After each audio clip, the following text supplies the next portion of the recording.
Here with reaction, Fox News contributor Kellyanne Conway, former governor of Arkansas Mike Huckabee, and Fox News contributor Ari Fleischer. Kellyanne, we start with you. You're really good with numbers. So when we go back to 2016, if we take the 3 swing states that Donald Trump won, combined total votes 70,000. That's not a lot. If you look at 2020 and you look at Arizona, Georgia, Wisconsin, you're talking about 43,000 votes, Kellyanne.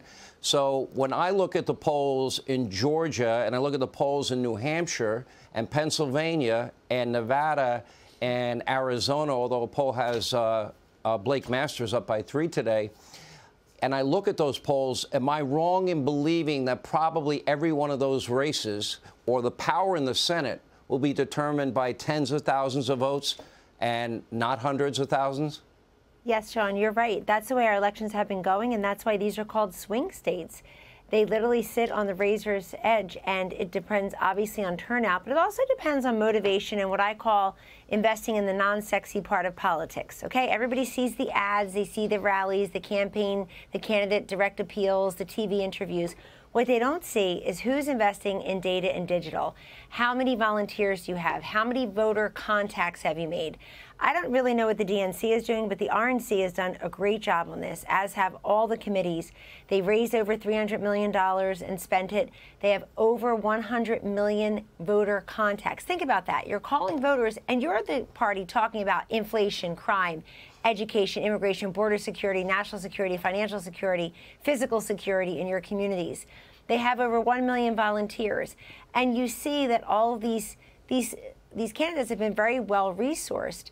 And I think what's happened late in the game, people like Mark Kelly and the woman in Nevada with 3 names and no accomplishments, and Fetterman, and certainly Warnock, who had no big national Democratic stars. He had John Ossoff, the other senator there. These guys didn't go down. I don't know if they've given up on Warnock, but nobody really went there for him lately. They probably didn't want to be near Stacey Abrams. She's about to be a two-time biggest loser. But this is important because all the candidates I just mentioned, the Democrats, they haven't been anywhere near 50% in the polls in a long time. That's bad for the party in power. So when you see those narrow margins, everybody's vote counts. But even in 2020 at the House level, there were 27 toss-ups. Republicans won all or most of them. In 2018, there were a number of races, about 17 races not called on election night in the House, Sean, because they were so close. Democrats ended up winning most of those. So if you didn't get out to vote yet, remember, day of voting is still a rich tradition in this country. You take the time to do things every single day. And independents, swing voters, if you're out there saying, I hate both parties, they're not different, the parties have never been more different. One is for energy independence and a sound economy and lower crime. One is simply not. One didn't even listen to you. Sean, in addition to asking people, are you better off? Here's the question in 2022. Which party saw you, heard you, listened to you, and responded to you? That's a big question, answer. And it's clear that's the Republicans. Ari, you're looking at the big picture here. This is not your first rodeo. All of us have been down this road. All of the foundational issues are there for the Republicans to have a wave election. It doesn't happen, though, unless the people actually get out and vote. There's not a single thing they can run on that is a success for them. Where do you see this going tomorrow? The Republicans are going to take the House, and the Republicans are going to take the Senate. I think that's that simple. You know, the first race I ever worked on, Sean, was 1982. Ronald Reagan's first midterm election, and Republicans lost 26 seats. It was a wave for the Democrats. A president's first midterm is always tough on the president, with one exception in the last 60 years, and that was George W. Bush, who, because of September 11th and his great popularity at that time, he won seats, the Republicans did, in the House and the Senate. This year for Joe Biden, the man has a 42% job approval. That's abysmally low. The nation, by 70%, thinks we're on the wrong track, and the economy is terrible. Marry that to a first-term election, it's the kiss of death for the party in power. Republicans are going to take the House, Sean. I think they'll end up with about 230 seats. And I think Republicans in the Senate, I predicted to you last week, a 25% chance that Republicans would have a sweep, meaning 56 seats. I think it's up to about a 33% chance now. It's been a good week since last week for a Republican. The trend continues. So Republicans will take the Senate probably with 53 or 54 seats, but I can see a 33% chance of Republicans ending up with 56 seats. Let me take a break. Governor, we're going to get to you in a second. We're going to dip into President Trump. He's in Ohio, big crowd tonight for J.D. Vance, and he's expected to make a big announcement tonight. I'm not allowed to have a jury. This is the beginning of communism. Likewise, a local left-wing DA in Atlanta is after me for an absolutely perfect phone call about election integrity. Even while Atlanta has among the highest murder rates per capita of any city in the country, they actually are higher than per capita, worse than Chicago, which is a disaster. And all of these local Democrat-run cases are being directed by Washington, D.C. It's part of the witch hunt. I've gone on the largest witch hunt in history. I have gone through the largest witch hunt in the history of our country, and it's a disgrace. And, you know, a friend of mine, very smart guy, came up to me. He said, you've been going through this for 6.5 years. You have to be the most honest person. It's true. Can you imagine? 11 million pages of documents they've examined, and they got nothing. They have one person that they're torturing. Think of this, about a company-owned car, didn't pay tax on a company-owned car, didn't pay tax on a company-owned apartment. They're called fringe benefits. Didn't report that I paid the education for his grandchildren.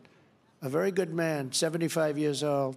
They're torturing him because they want him to say anything bad about Trump. Say something bad. They put him in handcuffs. A friend of mine owns a big accounting firm. He said, there's never been a case like this before. They have persecuted this man in order for him to say something. And then ultimately they offer him a deal. You go to jail for a couple of weeks or a couple of months, or you go to jail for many years. He said, I have to say, this is what, think of what they did. Anybody out here would probably take a deal like that. I wouldn't, I'll be honest, I wouldn't. But they torture, and this is what they used to do and do currently in communist countries, and that's where we're going. That's where we're going. Think of it. Handcuffs, walked in front a man that never heard of jail before, a man that never had a problem with anything before, handcuffs, and they perk-walked him in front of the press in handcuffs, and nobody has ever been criminally charged in this country, from what we understand, on a fringe benefit case. A company-owned car, think of that, didn't pay tax on a company-owned car, a company-owned apartment, and they say that very few people do. How many people, I wonder, how many people here have a company-owned car? Anybody have a company? Do you pay tax, sir? You know what? Cover your face, please. Do you pay tax? Uncle Sam, do you have a company-owned car, please? I guarantee even Uncle Sam probably doesn't pay tax, you know. But it's a shame. It's a shame. When I see what's going on, it's a shame. Our country is really going to hell. We have a weaponized Department of Justice and a weaponized FBI, including, of course, the raid of Mar-a-Lago in the document hoax case, totally violating my Fourth Amendment rights. And no president has ever been treated this way. Clinton, you know, the sock case, he had things in his socks. Nothing happened to him except a great verdict. He's got a great verdict. We go by that verdict, the socks verdict. But no, he had it in his socks. You know that, right? And others took many, many documents. They take them out of the White House. They took documents. I'm the only one that can't take anything. But maybe our country would be better off if I actually had the nuclear codes, J.D., because our enemies would be afraid, unlike the way they are now. If I had the nuclear codes, Bill Clinton, don't forget, he lost the nuclear codes twice. How do you explain that to the military? I've lost the military codes. He lost the military codes twice. I didn't. They're coming after me because I'm fighting for you. That's all it is. And if I wasn't leading in all these polls, I don't know, if you find those poll numbers, you could put them up. If you find them back there, you geniuses that do this stuff, put them up. Let me know when they're up. We'll talk about them. But we have poll numbers that are through the roof, and so do Republicans. This is going to be a wave. I think this is going to be a very big wave. I hope so. Starting right here. The radical left. All right, that's President Trump. He is in the state of Ohio tonight, the Buckeye State. He's expected to make a big announcement. I've been calling sources all day, Governor Huckabee, many speculating that, in fact, the president may be announcing that he's running for president tonight. My sources saying that that will not be the case, that he will be announcing that he's made a decision, and that decision will be forthcoming. would it have mattered if he did announce tonight? Well, I think it probably is better if he holds off for a little while for two reasons. Number one, everybody is focused on the midterm elections through tomorrow night. We need to get through this, and we need to put all the attention on getting our voters out to vote and to win these races and to win them big. And the second reason, he really would be taking away from the focus of his own announcement.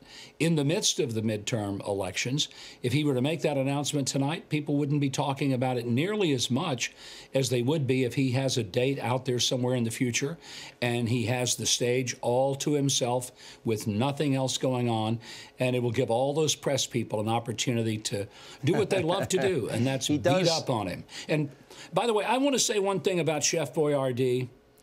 Sean, when I was a kid growing up, it was a luxury to have Chef Boyardee. All these people talking about it being some kind of a piker lunch. Heck, man, I would be thrilled to have Chef Boyardee when I was a kid. Governor, if you like, I'll send you a case. Listen, I liked it as a kid, too, and I like SpaghettiOs also, but I couldn't get there with my dad, who liked corned beef hash and Dinty Moore's beef stew. So, Kellyanne, if my sources are correct, and he's going to, the announcement is that only that he's made up his mind and will be announcing in the future, is that a hint? How do you take that? Well, it shouldn't be a surprise to anyone. He's made very clear that Donald Trump agrees with the majority of Democrats, Sean, that he doesn't want Biden there in 2024 either.